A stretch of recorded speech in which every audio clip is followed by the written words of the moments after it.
You know, it's interesting. I've been planning this series of sermons since in December, and so I've known for a long time that I was going to preach on this topic today. What I didn't know was what was going to happen in my family this past week. And what's interesting is how God sometimes works those things together. And so this sermon this week, this message, has become a lot more personal to me in a lot of ways than what it would have been otherwise. And so I hope you'll realize it. I hope you'll bear with me a little bit as I go through this, because it's maybe changed some things that I might have done otherwise. But anyhow, so I have a book here called Jesus Freaks, all right? It's a book by DC Talk. Some of you may know they're a Christian band. And it's also done by a group called The Voice of the Martyrs. And basically what it's about is people who put Jesus first in everything. No matter what was coming their way, they put Jesus first. And I want to read you just about one person here.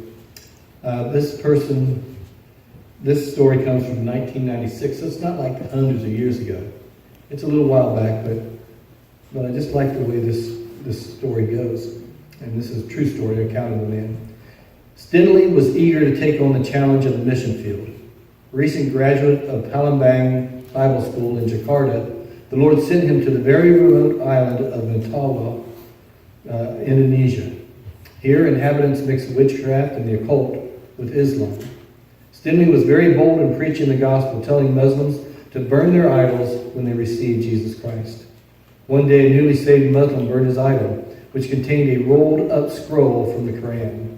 When the area Muslims heard of this, they became very angry and reported Stenley to the officials. He was arrested and thrown in jail. The pastor of the Bible school heard about Stenley's arrest and went immediately to see him. When Pastor Siwi arrived at the jail, he was told Stenley had been transferred to prison.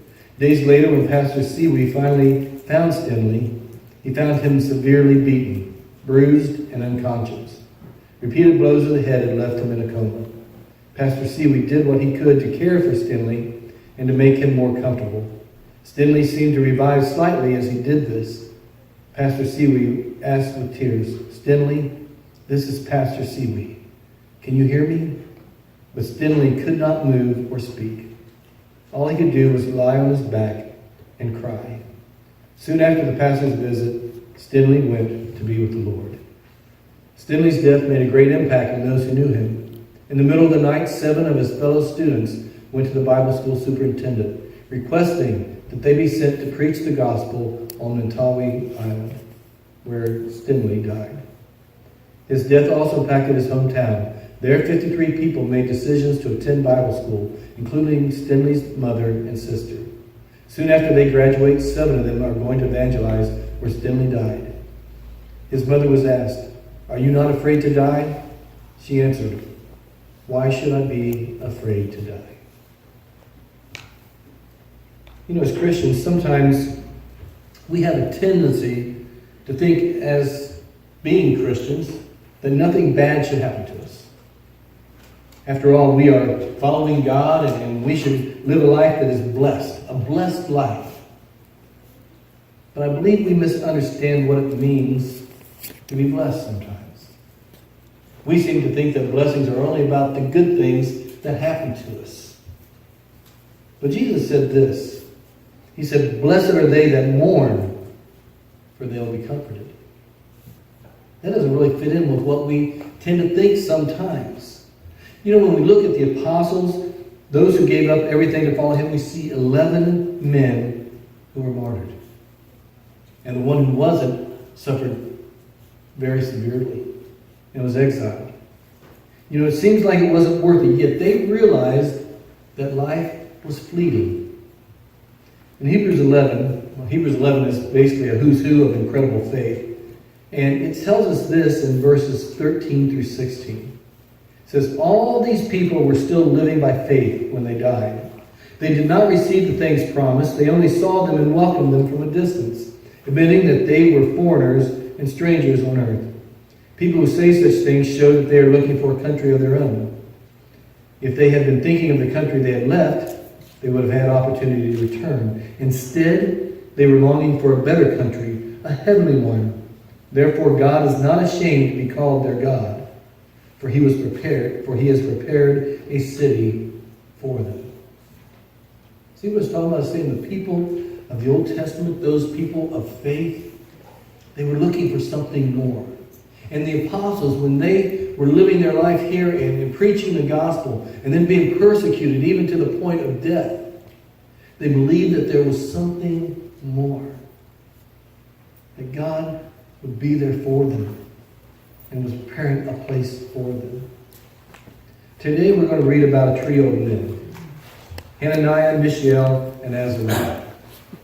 Now, you probably know them better by their Babylonian names, Shadrach, Meshach, and Abednego. But their Hebrew names are Hananiah, Mishael, and Azariah. And what you need to know about them, they were three young men who were taken along with Daniel and others to Babylon when Jerusalem was captured. When Judah was conquered by the Babylonians, these men, the best, the brightest and best, were taken to Babylon to be assimilated into their culture. And you might remember the story of how they were supposed to be eating at the king's table and eating all this rich food, and they said, we don't want that. We want to instead just eat some fruits and vegetables and water. That's all we need. And said, just give us a chance and look at us after a couple of weeks and see how we're doing. And when they found out they were doing better, because they weren't indulging in some of the foods that they knew they were not supposed to eat because of the law, they were in better shape. And so they kept eating that. Later on, Daniel had a dream, and he was able to interpret it for King Nebuchadnezzar. And because of that, he became had a very high place in the Babylonian government. And when he did that, he also said, I want you to bring along also Shadrach, Meshach, and Abednego. I want you to give them places of honor as well. Give them some authority. And so he did. And that gets us to where we're at today. See, King Nebuchadnezzar, for some reason, decided he wanted to build this idol. This giant idol. It says it was 90 foot tall and 9 foot wide. Okay, a big, tall thing. And he gathered all of his people there, all the governors and satraps, which I'm not really sure what a satrap is, and all these other people, all these government officials. And he had them all come to where this idol was. And they were instructed by King Nebuchadnezzar. When you hear the flutes and the lyres and the whole band playing, I want you to bow down and worship this idol. And so that's where we get to today. This is where we're going to start at today. They've been ordered to bow down to the idol. And so the horns have played, and everybody's supposed to be bowing down. And so we pick up in verse 8 of chapter 3. And this is what we read. It says, at this time some astrologers came forward and denounced the Jews. They said to King Nebuchadnezzar, O king, live forever. You have issued a decree, O king, that everyone who hears the sound of the horn, flute, zither, lyre, harp, pipes, and all kinds of music must fall down and worship the image of gold. And that whoever does not fall down and worship will be thrown into a blazing furnace. But there are some Jews whom you have set over the affairs of the province of Babylon, Shadrach, Meshach, and Abednego, who pay no attention to you, O king. They neither serve your gods nor worship the image of gold you have set up. Furious with rage, Nebuchadnezzar summoned Shadrach, Meshach, and Abednego. So these men were brought before the king. And Nebuchadnezzar said to them, Is it true, Shadrach, Meshach, and Abednego, that you do not serve my gods or worship the image of gold I have set up? Now when you hear the sound of the horn, flute, zither, lyre, harp, pipes, and all kinds of music, if you are ready to fall down and worship the image I made, very good. But if you do not worship it, you'll be thrown immediately into a blazing furnace. Then what God will be able to rescue you from my hand? Shadrach, Meshach, and Abednego replied to the king, O Nebuchadnezzar, we do not need to defend ourselves before you in this matter. If we are thrown into the blazing furnace, the God we serve is able to save us from it, and he will rescue us from your hand, O king. But even if he does not, we want you to know, O king, that we will not serve your gods or worship the image of gold you have set up. Then Nebuchadnezzar was furious with Shadrach, Meshach, and Abednego, and his attitude toward them changed. He ordered the furnace heated 7 times hotter than usual and commanded some of the strongest soldiers in his army to tie up Shadrach, Meshach, and Abednego and throw them into the blazing furnace. So these men, wearing their robes, trousers, turbans, and other clothes, were bound and thrown into the blazing furnace. The king's command was so urgent and the furnace so hot that the flames of the fire killed the soldiers who took up Shadrach, Meshach, and Abednego. And these 3 men, firmly tied, fell into the blazing furnace. Then King Nebuchadnezzar leaped to his feet in amazement and asked his advisors, "Weren't there 3 men that we tied up and threw into the fire?" They replied, "Certainly, O king." He said, "Look, I see 4 men walking around in the fire, unbound and unharmed, and the 4th looks like a son of the gods." Nebuchadnezzar then approached the opening of the blazing furnace and shouted, "Shadrach, Meshach, and Abednego, servants of the Most High God, come out, come here." So Shadrach and Meshach and Abednego came out of the fire, and the satraps, prefects, governors, and royal advisors crowded around them. They saw that the fire had not harmed their bodies, nor was a hair of their heads singed. Their robes were not scorched, and there was no smell of fire on them.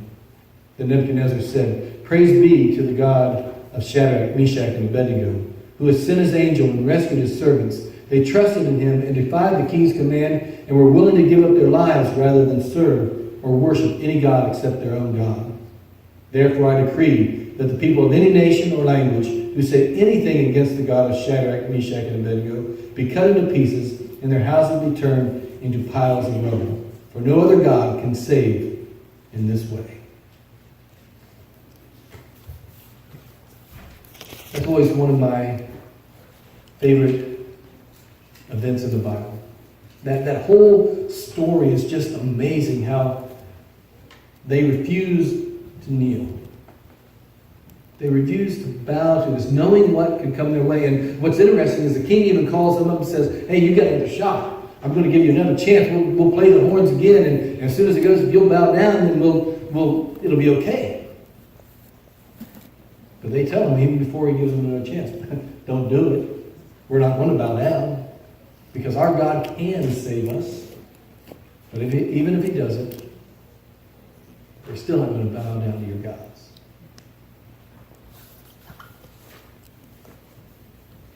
I think some things that we can learn out about incredible faith here. First is that incredible faith is not bowing down to idols in spite of pressure. You know, I have a feeling those fiery furnaces were right there, where everybody could see them. When you were going to bow down, over here on the right, or over here on the left, or somewhere close by, everybody could see those furnaces. Because Nebuchadnezzar was serious. If you don't bow down, you're going to go in one of these furnaces. And so I'm sure it was there so everybody could see it and know what would come. And here's Shadrach, Meshach, and Abednego, and the horns play. And here's this idol in front of them. And yet, they don't bow. They don't bend their knee. What a powerful statement of faith that is. You know? Even if he does not save us, we will not bow and worship your idols. Isn't that amazing? What a statement of faith. Now, can you imagine what it would be like to have everybody else around you? I saw a picture this week of the 3 of them standing up and everybody else bowing down. There's this one guy kind of behind him, and he's kind of grabbing at one of their arms, trying to pull him down. Come on, guys, we need to come down. Can you imagine the pressure, knowing that this fiery furnace is there? And yet, they didn't bow to it. You know, couldn't they have just bowed down and not really worshipped? You know, that's kind of one of the things we might think about. You know, well, it is the law. Maybe if they just bowed down, they didn't really have to worship it. All they had to do was just bow down. They really weren't doing anything. But no, they couldn't do that. They knew that would be wrong. It'd be going against what God had told them to do. I remember a few years ago on the TV show Survivor, I forget what country they were in, I don't even remember what season it was, but I just remember this one time where they were supposed to go into this Buddhist temple. And they were supposed to go in there and do one of the little rituals that the Buddhists do. And everybody went in except for one lady. And she was a Christian lady. She goes, I can't do that. I cannot go in there and bow down in front of this idol. That I cannot do. And I remember Jeff Probst, the host of the show, said, it's just a cultural thing. It's not a big deal. You don't have to really worship it or anything like that. But she wouldn't do it. And it's interesting because it kind of cost her a little bit in the game, if I remember right. That the other people thought, she's not willing to do whatever it takes to win. And so it kind of cost her.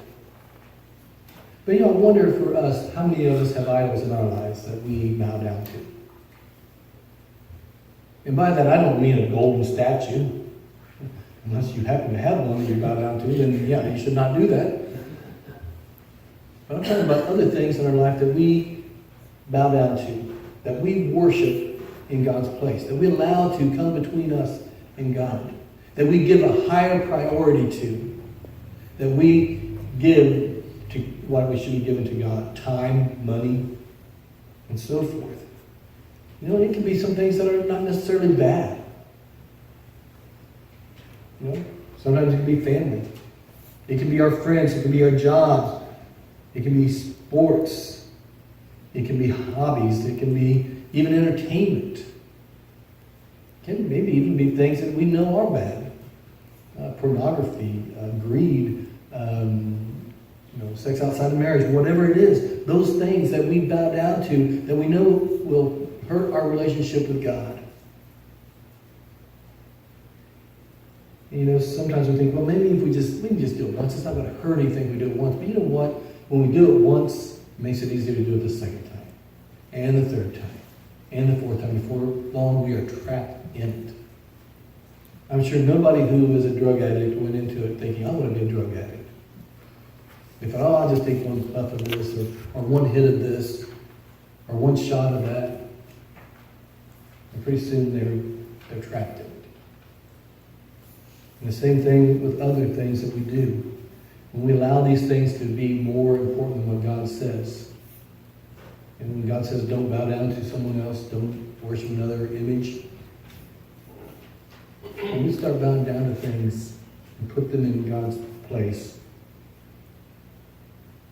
it becomes a problem for us. And it hurts our relationship with God. And so incredible faith is not bowing down to those things. Realizing that there is a God who is greater than all these other things that I might want or want to be involved in. And so I don't allow myself. And it can be, like I said, anything. And we have to be careful about what we allow ourselves to get involved in and what we are putting as priority in our life. I think also incredible faith is trusting God even when He might not step in. Even when He might not step in. And that statement that they made, they say that God can save us. There's no doubt He can save us. But even if He doesn't, we're not going to bow down. Can you imagine the feelings they had as they were approaching that furnace? Can you imagine? I mean, it's got to be terrifying, you would think. Because it's hot. You can feel the heat on you as you get closer. And it gets so hot that the soldiers who are carrying, they die themselves. And this could be the end of your life. And I don't know about you, but fire is one of those things I would not want to die by. It looks like a terrible way to die. I've read about people being burned at the stake and so forth, and it's not a pretty sight. And so I can just begin to imagine what they were going through. The experience, the feelings that they had. This week I read a quote from Jim Kelly. And if you got the letter, you might have read it there when I put it in here. But Jim Kelly was found out to have oral cancer. He'd had it before, it's come back again. And this is what he said, a statement that he wrote. He said, "The cancer is back. We are shocked, heartbroken, sad, angry, confused, and just darn tired. Yet despite how we feel, we know," and he says that in capital K-N-O-W, "we know that God is a promise maker and keeper. He is who He says He is. He can do what He says He can do. We don't have to understand His ways to trust His heart. The battle is His." And again, he's got H, capital I, capital S. But I love that one part. He says, we don't have to understand his ways to trust his heart. You know, incredible faith then is trusting God even when we're not sure that he's going to step in. I told you that this message got to be personal for me this week. You know, last week I told you about Cedar, that they thought she had Coast disease and that she probably wouldn't have any vision. And then Monday we get the news that it's a retinoblastoma, it's a cancer. And whenever you hear that C word, cancer, there's just kind of a dread that goes over you. And those of you who have experienced that in your family, or maybe even yourself, you know what I mean. You know how hard that word can be because it means a lot of things. And so we've heard that, and you know, it's a word you never want to hear. And for our granddaughter, we did not want to hear that. And there were emotions that went into it.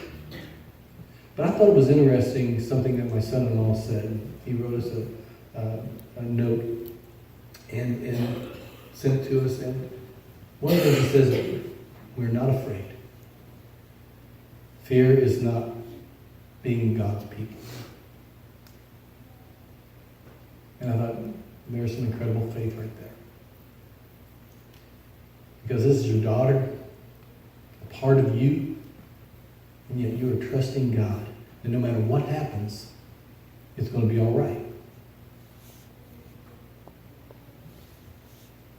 And so incredible faith is trusting God even when he might not step in. And incredible faith is in also remaining faithful in the face of adversity. When things just aren't going your way. When life is tough. The men knew the consequences of not bowing down, yet they refused to compromise. Shadrach, Meshach, and Abednego, they knew that if they bowed down, there was going to be a greater consequence to face. And that was their relationship with God. And so what man could do, what would happen in this life, didn't really matter. In 2 Corinthians chapter 4, verses 7 through 10, in the New Living Translation, it says this. We now have this light shining in our hearts, but we ourselves are like fragile clay jars containing this great treasure. This makes it clear that our great power is from God, not from ourselves. We are pressed on every side by troubles, but we are not crushed. We are perplexed, but not driven to despair.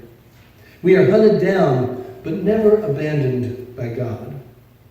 We get knocked down, but we are not destroyed. Through suffering, our bodies continue to share in the death of Jesus, so that the life of Jesus may also be seen in our bodies. You get that? He's saying, this is Paul, he's saying that we're going to have bad things happen. And then we're not always going to understand it. But it's okay. Because it can't overcome us. Remember what Jesus said? He says, in this world, you're going to have trouble, but take heart, because I have overcome the world. That's what we put our trust in. That's where our faith is, that even when we face adversity, even when things seem to be going the wrong direction, even when things seem to be terrible for us, we trust God, and we do not become afraid. And we do not give in to the temptation to compromise what we know and believe in. See, that's what my family has had to lean on this week. Like Jim Kelly, we have had emotions that have had to be overcome by the knowledge that we have in Jesus Christ. You know, it'd be very easy to be bitter. It'd be very easy to be angry and to be worried. But to be honest, even though Karen and I, we shed tears together, we had some moments of sadness, but mostly because we hurt for what we knew Cedar was going to have to endure. We knew it wasn't going to be easy for her, and that hurt. But I don't think Karen and I were ever afraid. You know, we know that God is God, and that He loves us, and He will be there for us. You know, I don't think we ever said, why her? Tristan and Josh, they didn't say that. We never said, why would God let something like this happen? And it's not because we're strong. Believe me, I'm weak. But it's because God has given us the Holy Spirit in us to make us strong. He's given us a spirit, it says in 1 Timothy, of love and power and self-control. And so I've seen this same spirit working in some of you all. I know some of you have had to face some very serious things. And I've seen God working in you, giving you strength that you would not have by yourself. And I've seen you be faithful, exhibit incredible faith as you've gone through these hard times. I want to play a song, and I know it's a little late, but I want to play this song. It's one that we played before, but it's called Even If. It's by a group called Mercy Beam. And it's based on this passage of Scripture. And this man, he has to deal with a child who has some issues, and the one who wrote it, and he just knows that no matter what happens, it's all right. Because God is still God. And we can trust in Him. So let's play that song. No matter what we go through, we have to remember that there are others who are going through things just as severe, and a lot of times even more severe. And we realize that with Cedar, that what she's going through, you know what? There's a lot of people who go through a lot worse things. And yeah, we don't want her to go through it, and we wish it wasn't happening. But even so, it's going to be all right. One of the things he saw there was someone else. They weren't in there alone. And whatever you're going through, no matter how bad it seems, you are never alone. Jesus is with you. He said, I will be with you to the very end of the age. He's with you. No matter what you're going through, He is there. And if we've got Jesus with us, then we don't have to be afraid. So we can stand up to anything that comes at us. We can stand. We don't have to bow to the pressure. Just one.